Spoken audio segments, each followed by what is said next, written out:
Hola, ¿cómo estáis? Feliz domingo, 19º domingo del tiempo ordinario y un evangelio de Mateo especialmente bonito, impresionante. Fijaos, después de que la gente se hubiera saciado, dice Mateo, os podéis imaginar a la comunidad apostólica como sintiéndose la flor y nata del movimiento mesiánico de Jesús, habían dado de comer a las multitudes, ya me les imagino a Pedro un poco fanfarrón y a otros diciendo, sí, Jesús es amigo mío, yo le he visto resucitar muertos, en fin, cualquier cosa que necesites, no tengas ningún problema en pedírmelo, yo puedo llegar hasta él fácilmente, ¿no? Es decir, iban, como se dice aquí en Madrid, en España, desobrados, ¿no? Absolutamente desobrados. Y sin embargo, minutos después se van a encontrar absolutamente superados por una situación incapaces de controlar. Todos los elementos de la naturaleza se vuelven contra ellos. Es muy interesante ver que Mateo nos dice que Jesús se tomó el tiempo para despedir a la gente que se había experimentado saciada. Qué difícil es despedirse de alguien que te ha hecho experimentar el cielo.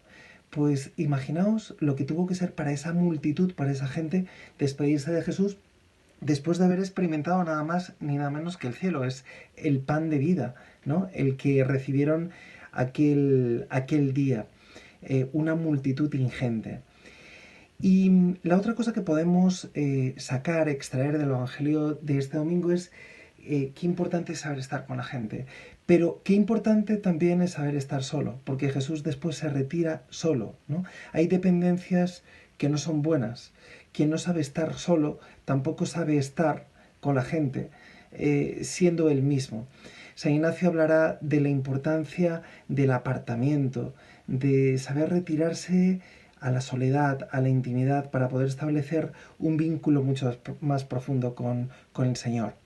Y el texto de Mateo nos continúa diciendo que madrugada, cuando ya la barca estaba muy lejos de tierra, cuando estaba embestida por un viento intenso, Jesús aparece caminando sobre las aguas. Igual que las aguas comienzan a reflejar la luz, ¿no?, que se posa sobre ellas, así Jesús muchas veces en nuestra vida empieza a reflejarse en las aguas movedizas. Y muchas veces estamos distraídos para no advertir su presencia, ¿no? Y el Señor nos dice, ánimo, soy yo, no tengáis miedo. Fijaos que el miedo no es muchas veces consecuencia de las circunstancias, y vivimos momentos muy difíciles provocados por esta pandemia en la que nos encontramos, gente que se ha quedado sin trabajo, gente que está pasando por momentos realmente difíciles, y el miedo no es consecuencia de las circunstancias, muchas veces, ¿no? A veces sí, pero muy a menudo el miedo no es consecuencia simplemente de las circunstancias, sino de la falta de Jesús en nuestra vida, sino de la falta de ese don de la sobreabundancia. Es decir, no porque falte, sino porque nosotros no tomamos conciencia de que Dios está ahí. Y Jesús le pide a Pedro, le pide a la iglesia hacer un acto de fe. Dice Santo Tomás de Aquino que la misma potencia de amor que necesita un ateo para convertirse es la misma potencia de amor que tú y yo necesitamos para seguir creyendo. Es decir, que es el mismo milagro, es la misma potencia de amor la que necesita un ateo para dejar su ateísmo y empezar a creer, que lo que yo en este momento estoy necesitando para seguir creyendo. Entonces Jesús le pide a Pedro ese acto de fe, ese desafío, ¿no? Y es muy interesante ver que Pedro ya había comenzado a caminar por las aguas, ¿no? Pero eso no va a ser suficiente. Muchas veces hemos visto milagros en nuestra vida, hemos caminado también sobre las aguas como Pedro, y eso no nos resulta suficiente, ¿no? Todo termina en la postración, en la confesión de fe en el Hijo de Dios, porque esa confesión es el sello de calidad de cualquier experiencia espiritual y religiosa.